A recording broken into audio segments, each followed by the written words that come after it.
오늘은 은퇴자분들이 은퇴자금을 선택할 수 있는 주택연금과 주택임대사업자, 상가임대사업자의 장단점을 비교해 보았습니다. 은퇴 준비를 생각하시는 분들은 끝까지 내용 살펴보시길 바랍니다.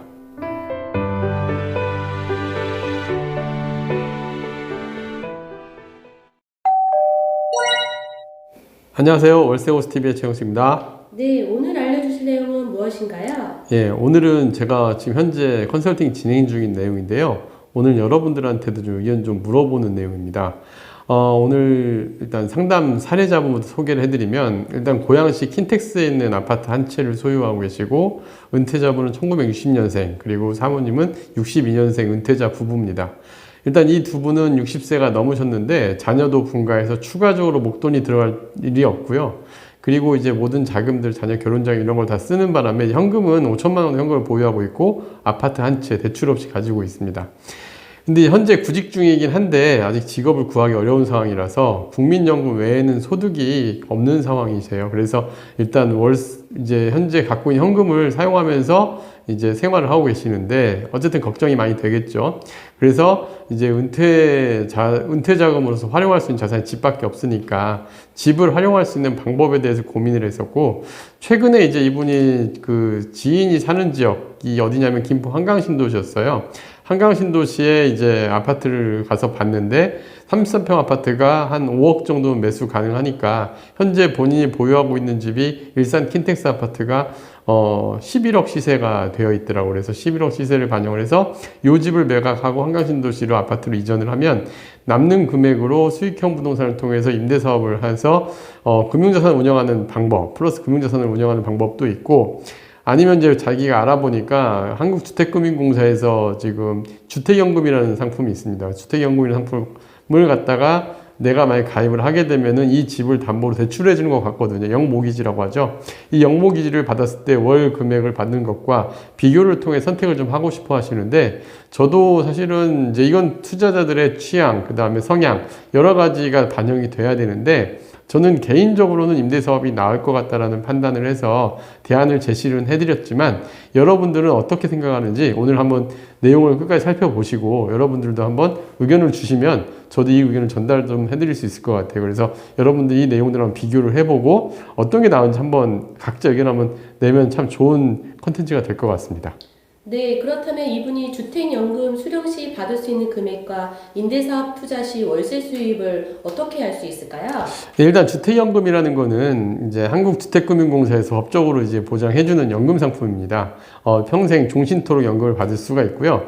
현재 가입 당시에 평균 수명을 적용해서 자녀 수명을 계산한 다음에 연금액을 계산해 주는데, 지금 이 아파트 시세를 갖다가 그러니까 우리가 출생연도하고 생일 입력을 하고 현재 주택금융공사에서 그 사이트에 예상연금 조회가 가능하거든요. 이때 이제 아파트 시세 검색도, 아파트 같은 경우 시세가 너무 간단해요. 그래서 KB시세나 한국부동산정보원 시세가 있기 때문에 이 시세를 바로 반영을 해줍니다. 그랬을 때 이분 같은 경우 나이대 다 입력을 하고 부부 종신연금형으로 했을 때 월 233만 6,360원을 수령하는 걸로 계산이 됐습니다. 그러면 이것과 이 같은 금액을 가지고 이제 아파트를 이전을 하고 내 아파트는 그대로 보유하고 대출 없이 보유를 하고 거주하면서 임대사업 물건을 전 주택임대사업용과 상가임대사업용을 한번 같이 제안을 한번 해봤어요. 그래서 첫 번째는 어디였냐면, 일단 거주하는 지역에서 가까운 지역의 오피스텔, 저는 서울 역세권으로 충분히 좀 투자 가능하니까 서울 역세권의 마포, 예전에 저희가 한번 촬영을 했던 그 마포구청역 앞에 있는 오피스텔을 세 채를 갖다가 매입하는 걸로 가정을 했습니다. 한 채당 1억 3,500만 원씩의 매입이 가능했고요. 이게 현재 1,000에 65만 원의 임대료가 가능합니다. 그러면은 1,000에 65만 원일 때 취득세가 총 1,863만 원이 들어가고 중개수수료가 200만 원이 들어갑니다. 이랬을 때 순투자금은 3억 9,563만 원이 될 때 약 한 월 이제 65만 원 곱하기 세치하게 되면 195만 원에 우리가 임대료를 받게 돼요, 월.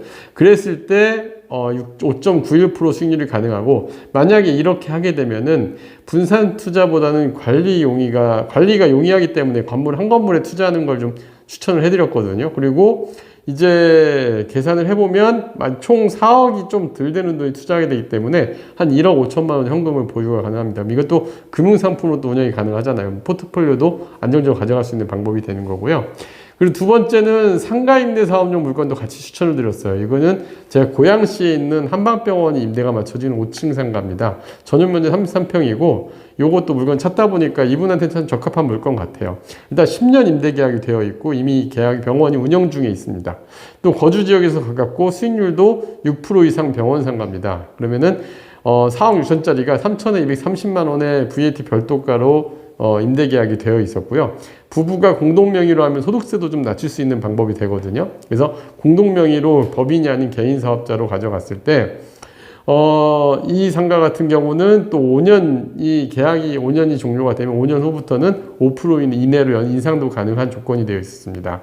이렇게 되면 총 4억 5,100만 원 정도 금액이 투자가 되고, 이렇게 됐을 때 예비자금 5천만 원 갖고 있던 것과 또 이제 5억에서 이제 5천만 원이 남게 되니까 한 1억 정도 현금을 보유하면서 월 230만 원씩 월세를 받는 방법이 됩니다. 그래서 요 세 가지 방안을 저는 이제 비교를 한번 해보고, 그리고 주택연금을 선택할 거냐, 오피스텔 투자를 선택할 거냐, 상가 투자를 선택할 거냐, 집을 이주하고, 이제 이런 방안이 어떤 게 유리할지 좀 비교 판단이 필요할 것 같아서 일단 제안을 해드렸는데, 아직 결론은 못 내렸지만 이제 조만간에 결론이 나게 되는데, 여러분들은 어떻게 생각하는지 한번 의견 한번 줬으면 좋겠습니다. 네, 그렇다면 앞에서 얘기해 주신 방안 내용을 장단점으로 정리해 주세요. 네, 일단 요거를 이제 여러분들도 판단할 때 장점과 단점을 좀 자세히 알아야겠죠. 일단 뭐 주택연금과 오피스텔 상가 제가 세 가지를 갖다가 비교를 해봤는데, 현금 보유액, 잔여액은 주택연금은 내가 기존에 사는 집에 계속 거주하면서 월 수령액을 받게 되잖아요. 그럼 236만 원의 수령액을 받게 되는 거고, 그랬을 때 현금은 5천만 원만 보유하게 되겠죠. 이제 예비자금으로. 그리고 이제 물론 지금 당장 236만 원은 생활이 좀 부족하겠지만 추후에 이제 국민연금까지 같이 수령을 이제 하게 되면은 한 400만 원 정도 이상은 받게 될 것 같아요. 그래서 생활하는데 문제가 없는 방법이 됩니다. 일단 주택연금의 장점은 거주지에 계속 거주를 하고 있다라는 게 큰 장점 중에 하나겠죠. 그 다음에 공실위험 같은 뭐 상가나 오피스텔 투자했을 때 공실위험과 같은 리스크도 없을 겁니다. 그리고 월 수령액, 주택연금을 받는 연금액은 이게 그 소득이 아니라 대출을 내가 받는 거거든요. 엄밀히 얘기하면. 그러다 보니까 소득세 같은 게 없겠죠. 그 다음에 그 동일한 금액으로 종신까지 받을 수 있다는 큰 장점이 있습니다. 그리고 부동산 이제 시장이 하락을 할 때는 이 현금이 확보된 상태이기 때문에 이 줄지가 않아요. 금액이 줄지 않으니까 이 점도 장점으로 보여집니다. 반면 단점은 이사 같은 변수가 발생할 때는 이 주택연금은 이사가 좀 어려워요. 그래서 이사를 하게 되면 연금액이 변동이 생길 수 있고 하다 보니까 다양한 좀 절차가 복잡하기도 하고 이런 게 좀 어렵다라는 단점이 있고요. 또 아파트 가격이 상승했을 때 이 연금액이 늘어나는 게 아닙니다. 그래서 아파트 가격 상승이나 자산가치 상승할 때는 좀 상대적으로 박탈감도 느낄 수가 있고, 그리고 결국 대출로 연금을 이제 수령하는 거다 보니까 만약에 우리가 평균 지금 현재 예정된 평균 수명까지 이상 만약에 살 경우에는 상속 자산이나 이런 게 없어지는 거예요. 그래서 남는 자산이 없게 되는 단점이 있죠. 그리고 이게 55세부터 가입이 가능한데, 이분은 이제 60세 이후에 수령하니까 이 금액이지만 좀 더 일찍 가입을 하게 되면은 연금 수령액도 작아진다라는 단점이 있습니다. 자, 그럼 반면 이제 오피스텔은 장단점은 어떤 게 있냐면, 현금 보유액이 3억 9천 정도만 투자가 되다 보니까 1억 5천 이상의 자금을 보유를 하면서 월 195만 원을 받게 됩니다. 대신 거주지 이전을 좀 한번 해야 돼요. 하지만 현금 자산을 확보하고 이 거주 자산은 그대로 내 자산으로 남게 되고, 아파트 가격이나 오피스텔 가격이 상승했을 때는 자산 가치도 상승할 수가 있습니다. 그리고 서울 역세권 오피스텔들은 최근에 임대료도 좀 상승하는 추세에 있거든요. 임대료 상승도 가능하고요. 그리고 주택임대사업자는 소득세 단일세율로 적용을 하다 보니까 부부 이거를 좀 명의를 나눠서 오피스텔 주택임대사업자 등록을 하게 되면 이제 소득세도 좀 절감하면서 경비율 60%까지 반영하면 큰 장점이 될 수 있죠. 반면 단점은 오피스텔이나 아파트의 매매가격 하락 시 자산가치 하락의 위험을 내가 고스란히 떠안는 부분은 있습니다. 그다음에 두 번째, 오피스텔 같은 경우는 1년 단위로 임차인이 변경된다고 생각을 해야 돼요. 그래서 임차인 변경 시마다 추가 비용 같은 게 나갈 수가 있고요. 그리고 매년 임차인 변경 시에 단기 공실률 한두 달씩 공실률 위험이 발생할 수 있다. 이 점도 좀 단점으로 보여서 수익률이 좀 낮아질 수는 있습니다. 상가 같은 경우는 반면 이제 상가는 장점은 일단은 현금은 한 1억 정도 보유를 하게 되고요. 월세도 오피스텔보다 좀 더 많은 금액 230만 원씩을 수령을 하게 됩니다. 그다음에 장기 우량 임차인이 들어와 있다 보니까 일단 임차인이 변경될 리스크도 작고 또 높은 수익률, 공실률도 낮아지죠. 그 다음에 부부 공동명의시의 사업자로 6%대 소득세율이 가능해집니다. 그리고 자산 상속도 가능하고 5년 이후에 임대료 물가 상승률 이상 상승도 가능하고 그 다음에 아파트 가격이 상승할 때에는 역시 주택연금에 비해서 장점으로 부각이 될 수 있죠. 반면에 상가 같은 경우 매매 가격 하락 위험 역시 오피스텔과 동일하게 있습니다. 그리고 병원 임차 만기 시에 공실 위험도 분명히 있는 건 사실입니다. 그리고 재산세나 소득세 부담이 이 다른 두 가지 방법보다는 좀 더 부담이 커질 수 있다라는 단점이 있겠죠. 그래서 이렇게 장단점을 좀 비교해 보면서 우리가 선택을 해야 되는데 사실 어느 게 정답은 없어요. 정답은 없지만 이 방법 중에 어떤 게 나은지는 여러분들이 얼마든지 선택해 볼 수 있다고 생각합니다. 나의 투자 성향이나 그 다음에 내 자금 운영의 방식, 그리고 내가 어떤 걸 좋아하는지, 그리고 어떤 걸 내가 누릴 수 있는지를 좀 비교해 보고 이런 내용을 한번 검토해 볼 수 있다 한다면은 은퇴 준비에 좀 더 합리적인 선택이 가능하지 않을까 생각이 듭니다. 네, 다음 영상도 기대하겠습니다. 네, 감사합니다.